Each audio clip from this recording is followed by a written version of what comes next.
दशहरे के दिन रक्षा मंत्री राजनाथ सिंह ने राफेल का शस्त्र पूजन किया, पहियों के नीचे नींबू लगाकर और उस पर ओम लिखकर। इस बात से बहुत सारे लोग आहत हो गए। वो इस कदर आहत हुए कि इस चीज़ को अंधविश्वास से जोड़कर देखने लगे और कहने लगे कि ये अंधविश्वास है।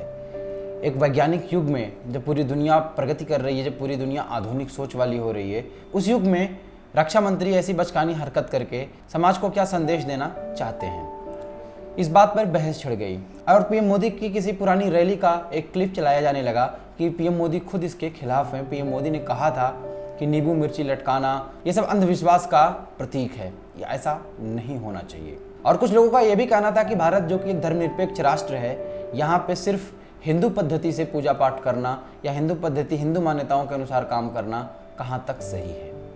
नमस्कार, मेरा नाम है सौरभ पांडे शौर्य और आप देख रहे थे चौपाल। इस मुद्दे पर ढेर सारी बहस हो रही थी और इसी बीच हमारी नज़र पड़ी नीरज बधवार के फेसबुक वॉल पर। नीरज बधवार एक जाने माने पत्रकार हैं, व्यंग्य के लिए जाने जाते हैं। कभी कभार वो सीरियस मुद्दों पर भी अपनी राय रखते हैं। उन्होंने इस बारे में जो लिखा वो आप सबको सुनना चाहिए। मैं आपको सुनाता हूँ कि उन्होंने क्या कुछ लिखा। बहुत से लोग राजनाथ के राफेल पर ओम लिखने और नारियल चढ़ाने को अंधविश्वास बता रहे हैं। पहियों के बीच नींबू रखने का मजाक बनाया जा रहा है। कहा जा रहा है कि आज के आधुनिक समय में ये सब अंधविश्वास और पिछड़ापन है। ये सब देख सुनकर हैरानी होती है। हैरानी इसलिए कि अगर सरकार अंधविश्वासी होती और आधुनिकता नहीं समझती तो दुनिया की सबसे आधुनिक विमान राफेल को लाने में एड़ी चोटी का जोर नहीं लगाती। फिर चाहे वो यूपीए सरकार हो या एनडीए की, राफेल का हर कीमत पर भारत आना ये बताता है कि आधुनिकता की जरूरत को समझा गया है। अंधविश्वासी होने की बात तो तब आती जब हम आधुनिकता की ज़रूरत को नकारते और पुराने मिग विमानों पर नींबू चढ़ाकर आश्वस्त हो जाते कि अब हमारा कोई कुछ नहीं बिगाड़ सकता। नींबू चढ़ाना, नारियल चढ़ाना हार्मलेस परंपराएं हैं। अंधविश्वास भी मान लें तो भी उससे कुछ बिगड़ता नहीं है। ठीक वैसे ही जैसे पेपर देने जाने से पहले माँ आपको दही खिलाती है। आप दही खाने से पास नहीं होंगे, पास तो आप पढ़कर ही होंगे।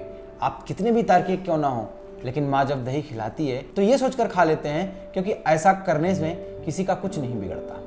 अपने तर्क से या उस परंपरा की वैज्ञानिकता पर सवाल पूछकर आप माँ की भावनाओं को आहत नहीं करते। आप चुपचाप दही खा लेते हैं क्योंकि माँ इस परंपरा को निभाना चाहती हैं और उनके निभाने से किसी का कोई नुकसान नहीं होने वाला। ये परंपरा ही है कि बॉलीवुड में किसी भी फिल्म का मुहूर्त नारियल फोड़कर किया जाता है। फिल्म का प्रोड्यूसर अगर मुस्लिम है तब भी नारियल ही फोड़ा जाता है।